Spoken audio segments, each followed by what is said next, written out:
that could be an option where we just reverse engineer and say, okay, all that beginner stuff is what we give away for free in this CRM to help them accomplish that. And then once they start getting some of those deals, then they would upgrade to unlock more deals. And they can do that within the CRM on or the intermediate paid plan.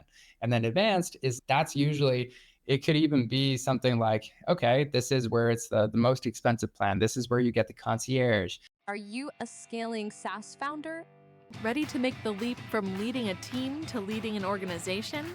Join us each week as we refill your think tank with actionable tips and strategies from great business minds you know and those who don't know yet. This is SaaS Fuel with your host, 5-time entrepreneur, SaaS founder, and globetrotting adventurer, Jeff Maines. Happy New Year, and welcome back to the SaaS Fuel podcast, where New Year's resolutions are forgotten faster than a TikTok dance trend. Cheers to 2025. Optimism is high right now, and gym attendance peaks, at least until February. We'll see what happens. I'm your host, Jeff Maines. Help B2B SaaS founders like you grow from traction to scale.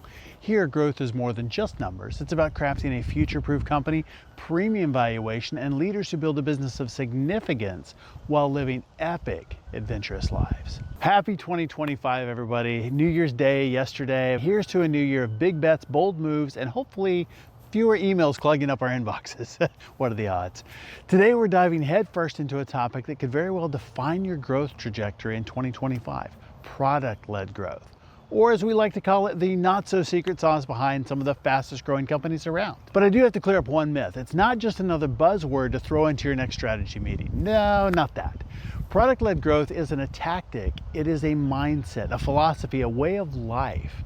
Okay, maybe that's a bit dramatic, but you get the idea. The real magic of product-led growth isn't just driving signups or reducing CAC, although we all want to do that. It's in reshaping the way your entire company thinks about delivering value. But here's the kicker. Product-led growth is not about making things easy for your team.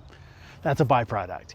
It is about making things ridiculously easy for your customers. We're talking about understanding exactly what your users need, guiding them to those aha moments faster than they can say freemium, and creating an experience so seamless they'll think it's wizardry. And don't even get me started on the data. If you're not constantly tweaking, tracking, and obsessing over the numbers, you're leaving a bunch of wins on the table. So if you've been wondering how to turn more users into raving fans, or you've just been secretly plotting how to squeeze more growth out of the same old playbook, then this is definitely for you. This episode is your cheat sheet for making product-led growth work for you in 2025 and beyond. There are definitely some insights here that'll make you rethink growth strategies and create some force multipliers to skyrocket sales while keeping your costs flat. So let's kick off the new year. Our founder on Tuesday was Cody Schneider, CEO of Draft Horse AI and Swell AI. Cody showed us how AI can revolutionize content workflows, eliminate bottlenecks, and supercharge startup growth. If you've ever wondered how to use automation to turn a small team into a virtual content army, this is a must listen. Our expert guest last week was startup veteran Peter Kuhn. Peter revealed how to scale B2B SaaS sales from scrappy founder-led deals to powerhouse revenue machines. From mastering storytelling to enabling sales teams to close bigger and faster, his insights are a must for growth-focused CEOs. My guest today is extra special, not only because he is the first one of 2025, but also because he is only the second guest I've had back a second time. SaaS expert, friend, and pickleball legend, Mr. Product-Led himself, Wes Bush. Wes is the strategic mind behind a product-led growth revolution. Best-selling author of Product-Led Growth and the Product-Led Playbook, and of course, productled.com, with a mission to empower software companies to scale smarter. Wes shows companies how to create products that sell themselves, reshaping the way an entire industry approaches growth. Welcome back to SaaS Fuel, Wes Bush. Hey Wes, welcome back to SaaS Fuel. Thanks so much for having me. I know this is a rare opportunity to come back again. Yes, it is. This is only the second time, but you're definitely a friend of the show, friend outside of the show, and exceptionally great at product-led growth. And you've done so much for the SaaS community. I had to have you back, and maybe we'll do it again. Maybe. But thanks so much for having me. I always love our chat. Yes. I mean, product-led growth, how to build a product that sells itself. 500,000 people have read. That is amazing. Congratulations. Thanks. That is incredible. It's a fantastic book. If listeners haven't picked that up, it is a great book. And then it's followed up by Product Led Playbook. And that's what we're going to talk about some today. Yeah, definitely. And if people are wondering like which order should I read them in, maybe I'll chat about that. So the product led growth one's like really good for if you're not sure if product led growth is right for you. That book goes through, helps you understand, is this the right approach for your business? Now, at the very beginning of the product led playbook, I'm like, listen, this one is not going to convince you if this is the right approach or not. This is literally just how to do it, how to build and scale a product-led business. And that's the lay of the land. If some of your listeners are like, which one do I start with? That's the order. That's good. Yeah. And if you know that product led growth is for you, then the playbook lays it all out. Totally. Yeah, that's great. What are some of the biggest misconceptions that founders have about implementing product led growth? Yeah, I think the biggest one that a lot of people run into in the book, I try to mention, I'm like, it's a trap. This is like the biggest mistake I see again. And I'll just mention here because I'm like, I don't want to hear any of your listeners run into this issue, which is when you think about product led growth, and yes, I want to do this in my business, the biggest problem is just doing product led growth, which sounds really contrarian because you're like, isn't that the point? Which it is. But if you just do it, so you just focus on, hey, what do we give away for free? How do we onboard people? How do we get people to sign up for this offer? All that fun stuff. That's amazing. And you got to do that stuff. However, what I'm arguing in the book is that although that's helpful, it doesn't usually result in long-term success with PLG because over time that product led growth motion will decay and it will only get as good as the level of your product led organization. And so the majority of the book focuses on like these other five key components that you need to have working in unison to create the environment in your company where product led growth will succeed and it will consistently get better and better. And so that's really the trap is like just doing PLG, but the solution is how do we create the right environment for it to thrive in our company? And that really comes with baking it into the DNA of our company, everything from our company level strategy to the people we hire. Are we bringing in the right capabilities that are intentional with that strategy? And everything else cascades from there. But that's the high level.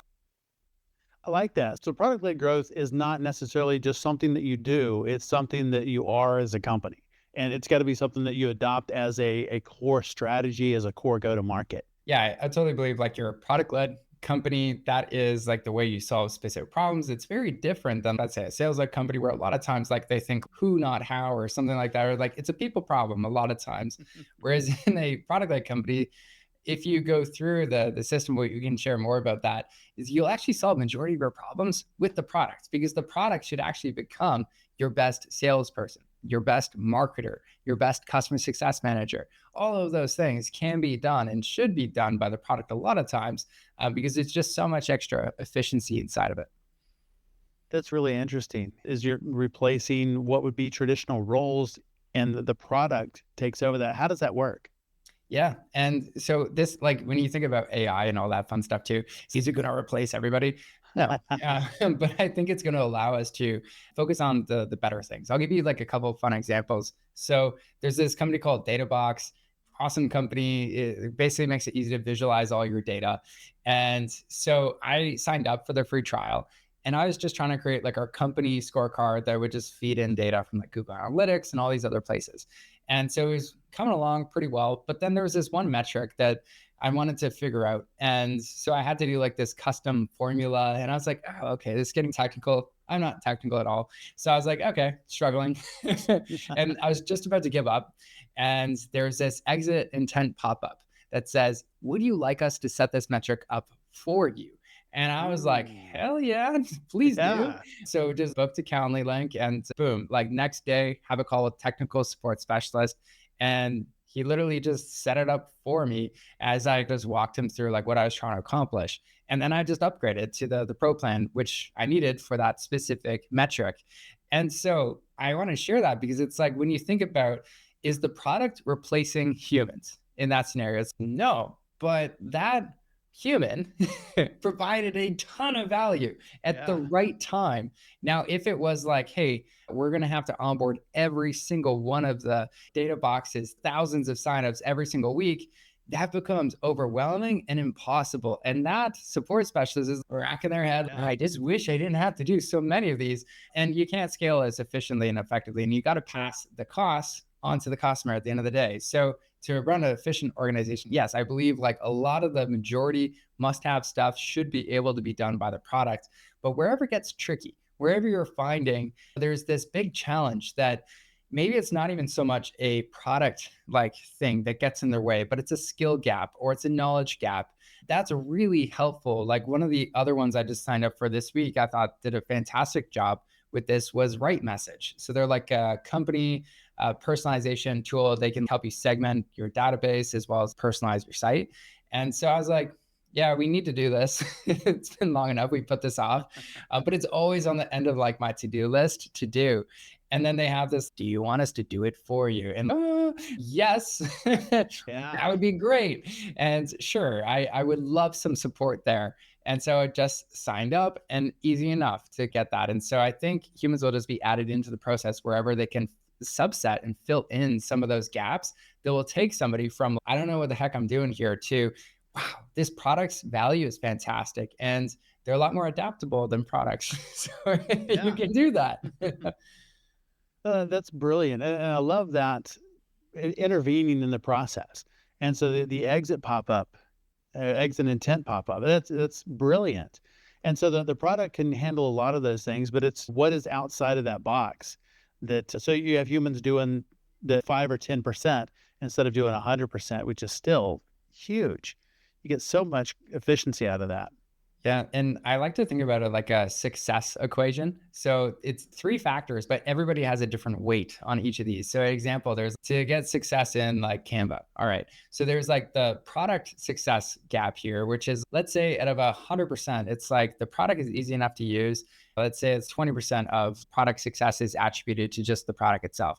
Now there's this like skill thing, which is, how skilled are you at design and all those things? And so it's like actually to create a design you're proud of, that's actually a big part of this. It's less about the products. Maybe if we give people the right templates, all those things, we could help them create something they're proud of. And so that's actually 60% of the product, like success, and what we need to subset with people. Then there's like the knowledge gap. Is there anything they don't know to do this? And maybe that's 10 or 20%, but everybody's equation is different. Some products, like the product is simple, and then it's just like, it's all skill and knowledge gaps that are required to get them to that success setup. And if it is the case for that, then it's okay. We could like expedite that at least the first time a little Yeah. bit with humans. And sometimes it's like it's more scalable, like courses or something like that for the knowledge stuff. But I always like reverse engineering. What is your equation for your SaaS software?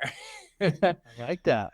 That's really smart. And for people to think about that, is there, going to market, what does that equation look like? How does it work?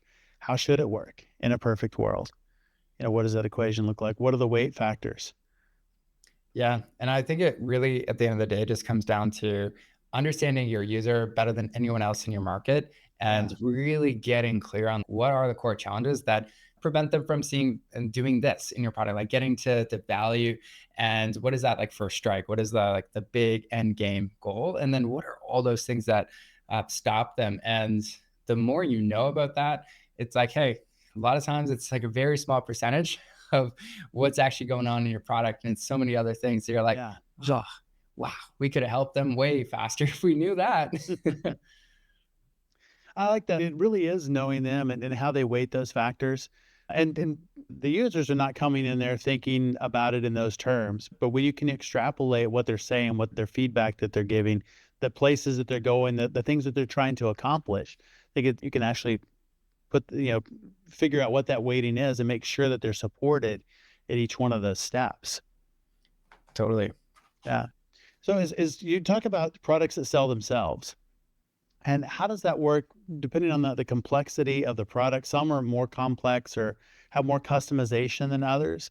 How does product-led growth work in a scenario like that where maybe there is a little bit more complexity or requires that expertise? Yeah. So One of the best ways to think about that is like zoom out a little bit and just think about, okay, who's your ideal user, customer that's going to be signing up? What is like the end game for them? What does success look like for them? And then let's gamify this a bit. So Mm. let's give me an example of a product where you're like, this is the product, this is their ideal user, this is what success looks like for them. What first comes to mind for you if we were to like Uh, walk through an example? like a CRM. I think that's a pretty common one. Okay. Yeah. So let's take that CRM. Let's say it's a real estate CRM.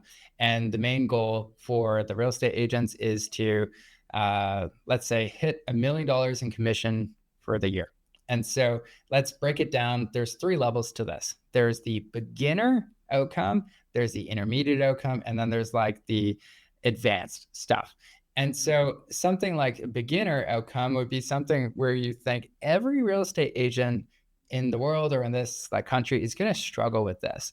So this might be something like, hey, you know what? Getting some leads is a really big issue. And okay, just getting some lead magnets and stuff like that might be an option as a solution to that. But what might be some other big issues that you would say every real estate agent would struggle with? What first comes to mind for you? I think staying top of mind. That's a big one. So maybe you have leads in the CRM, but how do you communicate? What does that cadence look like? How do you remember birthdays, anniversaries, referrals? Yeah. So you have all of those things, all those like kind of core challenges and stuff you do have to do at that stage. But let's say the beginner outcome is just to close your first deal using the Sure. platform. Yeah.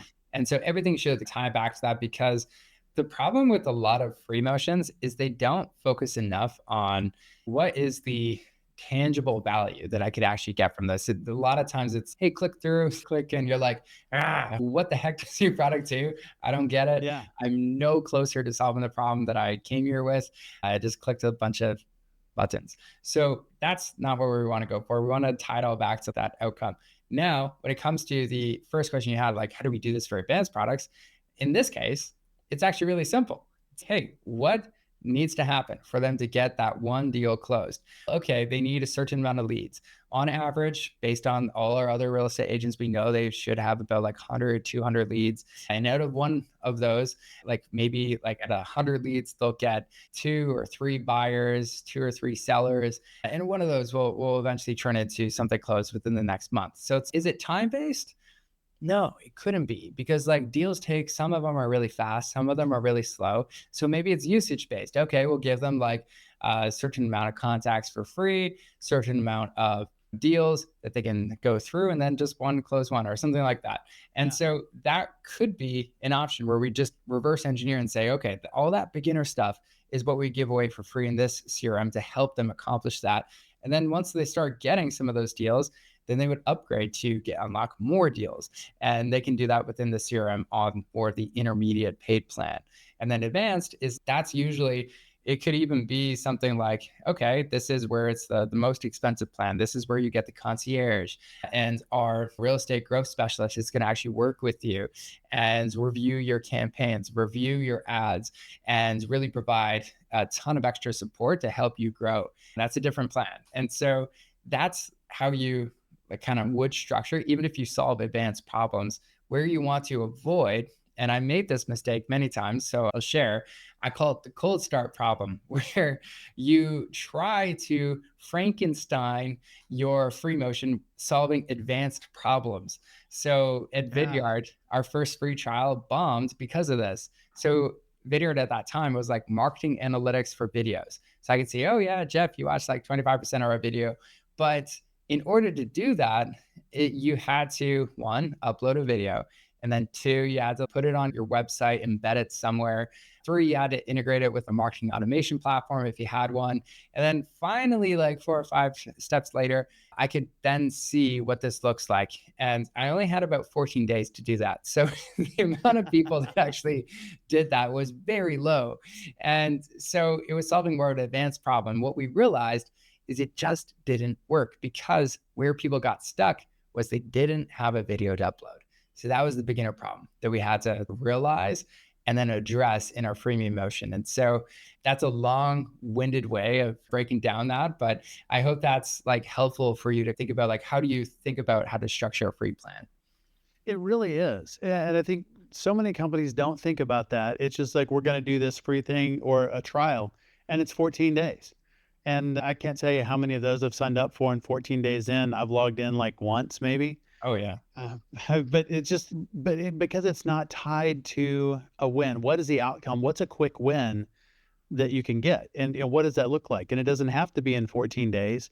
Maybe like the real estate example, it is you're using it for 30 days or until you get your first deal. And then it's you upgrade to do more than that. But the whole idea is to get them a win quickly, whatever that is, and figure out what is the shortest path to that win, that outcome. And whether it's a small win, whether it's getting that video published. Yeah. Yeah. And instead of having to go through all these steps, and then maybe at the end of that, maybe there's some results. How can we get them a result really quick? And I think that's something that's missed a lot. Yeah. And one of the things I always share, like some of the talks I'm doing, it's like the Super Mario example where it's mini Super Mario, and then he picks up this little flower, and like in the Mario game, it's really fun. It's like Mario grows 2 times bigger, can spew fire, it's like invincible. So you really want to see the bad guy at that time. He's so invincible. And you feel like you level up. Now that's a good free motion where it's like there's a net like transformation, whereas you think about like life before ChatGPT, life before Canva, and like a lot of those ones, it's wow, what was I doing before that? I don't even know what was the replacement before Canva. It just became the obvious choice because like it's so much better than all the other alternatives, Right. and that's where you do want to go in that direction. Like the Mario example is a great one, as I think that's very relatable, and people just get that power up. It's right there. It's obvious. And that's what you want the users to feel like and experience when they try your product. Totally. Yeah. Yeah. Figuring out what that looks like is the magic. That's really what product-led playbook is about. And you Totally. mentioned that the 5-step process. Talk more about that. Let's get into what are the steps. How do we Yeah. need to be thinking about this? Definitely. So one of the very first steps is just building a winning strategy. So one thing we noticed is that the companies that really see long-term success with product-led growth, they don't really even talk that much about product-led growth. Like this is all we're doing. It's just, hey, this is how we're going to win in our market. And they have a really clear strategy of, hey, these are the specific modes. This is what's going to make what we do very hard to copy. We're very intentional about where we play best, whether it's like a specific target market or customer profile. And they're not spraying their resources everywhere. They're really focused. They know exactly which market can they dominate. Very much so like your book title, like small fish, big pond. That's the concept is exactly where you're going to thrive the best. And so that's really the focus for the winning strategy. And then making sure you're actually making the strategic choices about what that looks like and what are some of those things we have to lean into. One of my favorite examples of this was like Southwest Airlines to really fly the most like passenger miles in the States. It's like they made key decision. Okay, we're not going to serve food. We're not going to fly anything other than Boeing 737s. It just makes everything so much easier. We're going to actually sell directly to customers so we can keep that margin, pass it on to the customer. All those things they made as strategic choices to reinforce the strategy. And so a lot of times when I find companies are finding it hard to make certain decisions, it's usually because they haven't made a strategic choice that's making that easy for them to be like, oh yeah, that obvious, we should do that. And so that's really important to lock in the strategy, and product-led growth should be like intertwined within there. As an example, like a lot of times for companies we help, one of their core advantages, like their big moats and what makes them hard to copy, isn't anything groundbreaking with the product and how they differentiate there. But what it is like the user customer experience, like they're going to be the simplest to use. You can, if you want the complex stuff, it already exists. Go to the enterprise and pay a lot more. But if you want the easiest to use solution, that's us. And so that's really what we're seeing. Very common. It's not to say like just every product-led company needs this, but it's quite apparent. And a lot of companies that you do need to lean into that and build that as a moat. So that's the first thing for the first step. And then once you do that, the next one is really just identify who is your ideal user. Who is that person that loves your product the most, that it retains the most, is the highest lifetime value for that specific customer? What does that look like? and what's their end game. And then basically what we talked about before is then you can go through and decide, like, now the third step is, what is the model? What does that person need to really see success? And that helps you craft that free motion just the same way we broke it down with the three levels and give away the beginner one. And those first three things, that's your foundation. Yet most times, that's the first thing that people skip. It's like the Yeah. really basic stuff. And it's like our free motions for everyone. And it's like, wrong. It's Yeah. not tied to the strategy, wrong. And then it doesn't stick. You're like, why? It's usually because they didn't do it in this order. That makes so much sense. And that's where they get to it and they go, oh, product led growth, it doesn't work in our industry. Maybe it doesn't work at all, but it doesn't work for our product. And that's not really true. Just with the way that try to implement it, things are out of order. Yeah. And that was the biggest kind of aha moment for me as I was writing this book, because I was like, wait a minute, like one, two, three, there's an order here. It's like, it doesn't make sense to do, the offer, like after you do onboarding. It's like, you should do the offer before you do onboarding, because once they sign up, they have an expectation of what to expect. And so, yeah, the next step after that model is like, what is the offer? What are we promising people? What is that core promise that we're making to people when they sign up, which increases motivation? And if you increase motivation, are they more likely to go through the onboarding? Yes. And then it's back to what you said with creating that straight line. And yeah, everything feeds into each other to just make it so much easier to roll this out. I think one of the things that leaders probably struggle with, and especially from the technical side, is they're really excited about the product and the advanced things that it does and features, especially adding new features that others don't have yet. And so, just like you said, trying to do advanced things in the freemium or trying to figure out how to cram that in there. And they Mhm. think that if I go too simple, if I make it easy, if I only focus on those small things and the small wins, then I'm not going to convert. And I think it's just the opposite, is if you don't focus on those small wins and don't get them quickly, then they never get to the bigger stuff.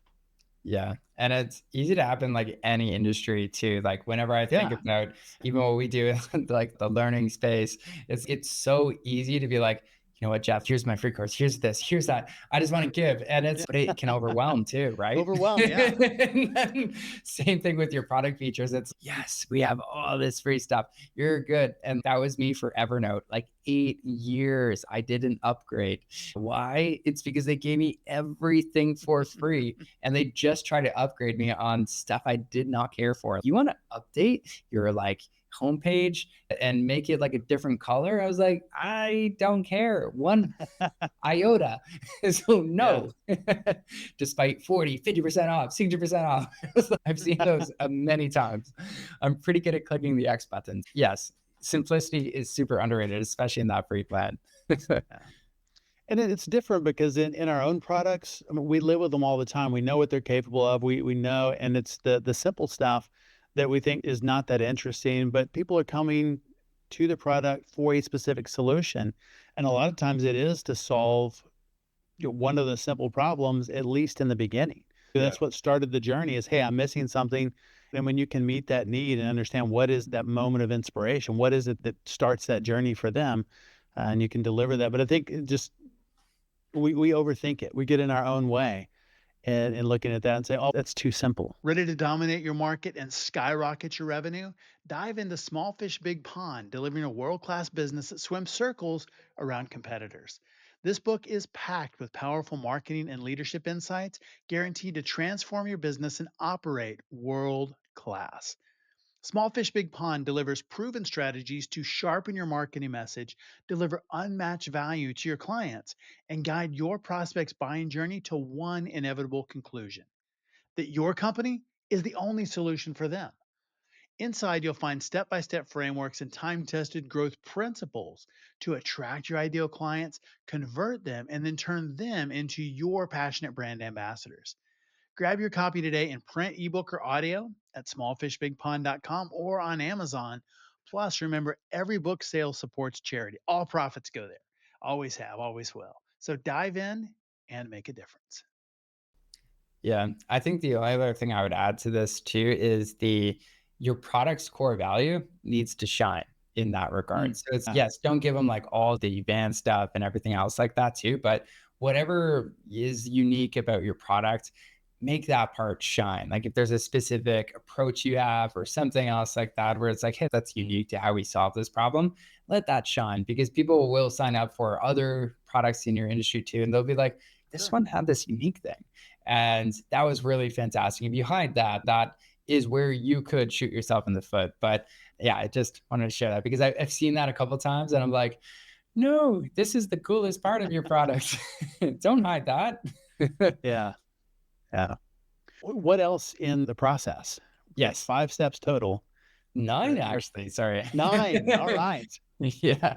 So we'll be here for the rest of the day. We can't give them all away, maybe. Yeah. They got to go check out the book Yes. to get them all. But that would be overwhelmed though. Just like you were Yes. saying, the overwhelm if we give them all 9. Here's everything you got to go do. Yeah. No, here's the first few things. And, Totally. you start implementing, Yeah. and you get the rest of them. Yeah, the first 3 were the strategy, user, model, and then the next 3 are all about like your go-to-market motion. So how do you tighten that up and unlock self-serve customers? So to do that, you need the offer, which we were talking about, like something Yep. irresistible that people are like, yes, that's it. It should encompass and really call out like your core. When I think about, I don't know if you agree on this, but the product marketing as a role is very fascinating to me, especially in like product companies, because it's up and coming. And I do think it's important. But one thing I would argue is that product marketing is so much easier and better if you have a really compelling strategy. I'll give you an example. Yeah. So, like one of our clients, Promotix, they're going up against Eventbrite in the ticketing space. And so Eventbrite, like the big kahuna, everybody knows them, but they're like, we're much smaller, but we do 2 things different. And this is our strategy, how we're going to win. We have lower ticketing fees and we just have better marketing tools that help you sell more tickets. That was their whole strategy. I was That's like, what how they're everybody going to win. wants. It's simple, right? Yeah. And then the founders are no copywriters or anything like that. They just leaned into that on their homepage and 40% more signups just because it was Wow. like really simple, compelling, like here's why we're different. And they're actually calling out Eventbrite, all that stuff. And so having that offer, just why people are signing up for it, can really make a huge difference to get more signups. But then once you get that, then it's all about onboarding. And you touched on this before, which was like the goal here is make it frictionless, easy as possible, map out that fast path, like the exact minimum number of steps it takes to get to that first strike where you're like, man, this product is fascinating. It's very cool. I've gotten some tangible value from that.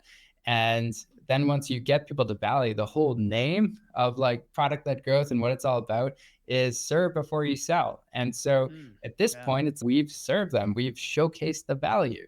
Now it's time to charge them and make money to make this a business at the end of the day. And so that's where pricing is the kind of last component of that 3 steps. And so that's where we really look at what are your value metrics? How do you charge? Because a lot of times the goal for product-led companies is we want it to be self-serve, get self-serve customers. But in order for that to scale, where it's not, hey, here it is, $50 per user, and it just grows based on users, we're like, it's not really, the value doesn't come from users.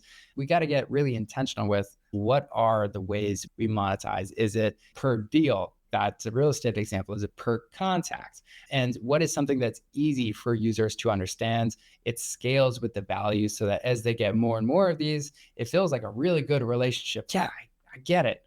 I can charge you more. And then they're like, yeah, and I'm willing to pay you more. You're trying to create that symbiotic relationship where it's like we're aligning our company's success with your success. And that's really hard to do. But when done, it is like crazy cool to see how companies can just grow much faster because their interests are so aligned with the users, but they're making a lot more successful customers and the company's just growing a lot more as a result. Yeah, I think most customers are pretty willing to share the wealth when it is they really get value. The values are aligned. You win when they win. And I think that's something that is a model that they understand, and I think a lot of people really embrace.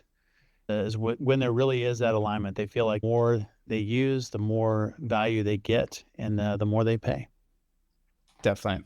And so I don't know if you want me to go through the last three, but Sure. happy Yeah, to let's go do through. it. We can't leave the audience hanging. Yes, and a cliffhanger. Yeah. Next episode. Yeah. Yeah, Go ahead. definitely. Yeah. So once you get the go-to-market motion working with the offer, onboarding, pricing, then it's time to really look at like, how do we actually scale this up? Because a lot of times, even if you do this for the very first time, you will figure this out. You will get like some people signing up and upgrading without talking to you, but it will still be like a clunky funnel. There will still be bottlenecks. Usually, a lot of times it's where they're getting from sign up to first values. For most product led companies, that's the hardest thing to pull off and do that. So you got to understand your data. Where are the biggest bottlenecks? And so what we basically do is we just break down your entire funnel. So everything from like number of users on the site, the number of signups, to how many people successfully set up the product, how many people got to a first strike, how many people actually got to a key usage indicator, which is like they experienced the value multiple times, not just once. And then how many of them upgraded, churned, all that stuff. And so there's more metrics like we cover, like your business health metrics and then your North Star metric. But like the go-to-market metrics, I would say are some of the most valuable ones where you can just quickly look at this every single week and understand like this is where our business's biggest opportunity is. And whoever is like assigned as an owner to each of those metrics, and if that's the core bottleneck, basically becomes the CEO in a way for the week where they're like, I got to enroll everybody's help here because I'm holding you back. And everybody has to support them to create that plan of attack and solve it from all these different angles. And that's usually what drives a ton of extra great ideas and growth. And you just blast through those bottlenecks much faster because you have the entire team to support. Yeah. What's the most effective way to measure product adoption and user activation, across segments? Yeah. So one of the most effective ways that it's more advanced, which is why I didn't mention it, Jeff, but it's product qualified leads. And out of those metrics, like that I shared, you can easily adapt this, like same scorecard with just product qualified leads. The only thing that changes when it comes to, okay, looking at that full funnel versus this one is instead of just looking at signups, what we're really looking at is also ideal signups. So usually when people sign up, we'll ask them a few questions, which might be like for us, it would be like, hey, tell us more about which best describes you. Are you like a SaaS founder or are you individual contributor? So for us, okay, ideal if it's SaaS founder. And then there's, okay, what's like your revenue look like? Or it could be something else. And so you ask a few different questions. And then you're like, okay, these are the ideal folks we really want to serve. And then how many of those people got to the first strike? How many of those people got to a key usage indicator? And whoever hits that like multiple times, they've seen values like that's a PQL, product qualified lead. And those are often, they will enroll as customers at anywhere from 30 to 50% conversion rate. So it's like really high. I think that that's really smart. And because you can segment the audience that way, and maybe the PQLs are the ones that do get that pop up. Hey, would you like me to set this up for you? Oh, yeah. And the ones that are outside of that, maybe not. If they're not in your target market, they're definitely an outlier. Maybe they don't. Yeah. And you can have kind of that like triage point too of, and then would you like help with setting this up if you're that group or something like that? At the beginning, we can do it for Right. you. Yeah. Yeah, different levels of service based on how close are they aligned with our ideal? Yeah. And like company size, an example for many Yeah. companies is like a pretty big factor. Is, oh, okay, you're 500 and above. We'll at least give them this option. They don't have to choose Right. it, but we're going to go above and beyond for them because it could be a big opportunity. Yeah. No, that makes a lot of sense. Let's continue on. We've got a couple more. Yeah. So the next one, once you have that, is you got to have the right growth process. And so this is 3 core meetings that I found are really impactful, inspired by like EOS, and there's the L10 leadership meetings and stuff like that too. So what we've identified is there's like your quarterly like strategic alignment meeting, which is really where you review that strategy that you set. See if there's anything that you got to change, update. You review like your user. Is that still the same ideal user we got to go through? And then it's about really digging into and understanding, okay, what is the like big focus for the next, quarter? What does that look like for our business? And then it's going through monthly planning as the next kind of meeting. And that's really where we reflect on, okay, are we hitting the top goal? What is the top goal for this specific month? If we just did one thing, what does that look like for our business? and breaking it down into what are the specific projects that support that without trying to overwhelm our teams and stuff. And then the weekly accelerator meetings are just what we go through every single week. We review that scorecard in the data component and we see, okay, where are we falling short? Where are we not? What are the opportunities for us to focus? What is going wrong? Where do we need to focus? And so it's just creating that cadence where we're always making sure that every single week we are making the progress that we set up in the monthly planning meeting and the quarterly strategic meetings to really make sure we're making that progress. And so that one's really just the rhythm is so important to create that pulse of the organization. And you can look at that rhythm and say, okay, that's too fast, that's too short for us. But you want to create your rhythm. I think that's actually one of the most underrated things you could do as a leader is just if you're in times of hardship, we're going to pulse a bit faster. If you're in like, yes, it's a mature business, you can pulse slower and create a little less chaos on that end too. Yeah, that's the recommended approach. So the quarterly, monthly, and weekly. I like that. I think the key there is, it just goes back to the beginning. Like product-led growth is not something you do. It's not an afterthought. It's not something you're like, hey, let's just do this thing. It's really woven into the fabric of the organization. It is part of the go-to-market motion, and it has to be aligned with everything, even if it's a hybrid model. Totally. Yeah, especially hybrid model too. You can still do the same approach on all of these things too. Just a couple things change as far as metrics, but that works. Yeah. And how does a company know what direction, this kind of goes back to the first book, what direction they should go? Is it product-led? Is it sales-led? Is it hybrid? Yeah, I think it really comes down to that strategy of like, how do you see your company winning in your space and what will actually be required for you to become the obvious choice in your market for a specific target persona. So let's pick like Canva as a fun example because most people know Canva and it's okay, great. So if order to create like the number one tool that everybody designs on for everybody, like their target market, it's actually I asked them because I was curious, who is it? Is it graphic designers? They're like, it's actually everyone. I was like, oh, dang. I was hoping to use this as a case study. You had one, but no. I think for them, it's probably not graphic designers. No, I mean, they would be part of the market, but it's the people like me who, I'm not a graphic designer. I don't know what I'm doing, but I can get in there and I can make some really cool stuff because the tool is that good. Yeah. And so like for their like free one, it is everybody, but then for their team's product, this was like a whole new thing for them. They're like, oh, we got to get specific now. So now they have one. But yeah, like that's how it would work for them. That makes a lot of sense. Yeah. And some huge companies have built amazing businesses. I would say purely product led, at least in the beginning. And some of them, Zoom has a big sales team now. Zoom Info has had a sales team. Canva has a sales team. But it's when they get to a certain level. So they really got to be massive companies without adding that in. But then once you move up into enterprise, once you get a little bit bigger, having that more personal touch makes a difference. Yeah. And I think like you can create that complementary one. One of the things that I guess I'm more controversial on, or people would say, oh yeah, like this Wes thinks is like only product led. And I mean, like what I believe though is there's like sales led and product led, and it's fun to paint a picture of there's these two very different camps. But at the end of the day, if you do look at the Zoom as an example or Canva, and they always usually end up somewhere in the middle where it's like they blend the two approaches, the best of both worlds. But what I think is important is what is the core DNA of the company? And I think the one part of the question I missed the last time when you asked is like, how do you decide if this is right for you or not? If you go paint a picture of your vision for this business, like what is the big impact you want to have? What does it look like? In order for anyone to design anything, what would be required from like the product? What would have to be true for this to work? So it'd have to be self-serve because there'd be no way we could ever possibly do this for the sales led motion. And so sometimes it is really fun to just paint that big picture of what, in order to make this vision true, what go-to-market motion would make the most sense for us to do this. And sometimes you do get to that obvious thing where it's like, there's no other way. And we have to do this. And I love working with founders with that, with like complete conviction.